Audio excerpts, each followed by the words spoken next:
Maarree gungumee, agungumee roobuu waaqa gungumee, waa'ee uummata hordoftoota tiktokii kiyyaa kana gungumee, uummata kana hin jaaladhallee hin kabajjallee gungumee, ani isaanillee akkasuma na jaalatan siyaa gungumee. Adaa uummanni komentii fi laak maalii jettan sanii na soba malee nan jaalatu gungumee. Urga Facebookii wannoo kanarraa badde tiktokii kanarraa badde amma ji'a guutuuf deema gungumee. Namni tokkochi eessa dhaqxe maaltu si gale maaf baddee maaf si dhabne naan jedhee na gaafatee na iyyaafatee jiru gungumee. Tana garaana hanqatee gungumee. Kanaafi ati jaarsini ummata kana ummata nagaafii ambadee nagaafii dhabe kana maal taatee naa dhabe kana haga siin geettuun argitee irraa naa fixxaa gungumee. Taqalaa geettu taatu irraa naa qaltaa gungumee. Tana qaageettu taatu irraa naa naxxaa gungumee.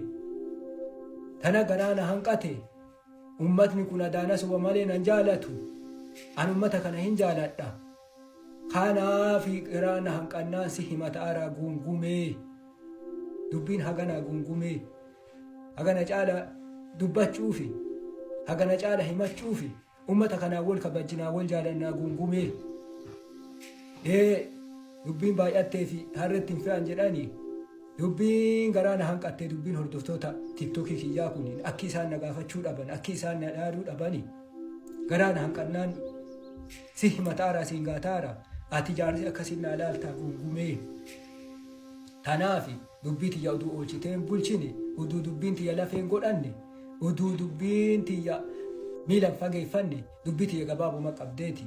Na ilaaltee haga isiin geettuun ummata kanarraa naa fixxaa gungumee. Hagattii tanaa gungumee. Ani gungumeellee bu'eellee.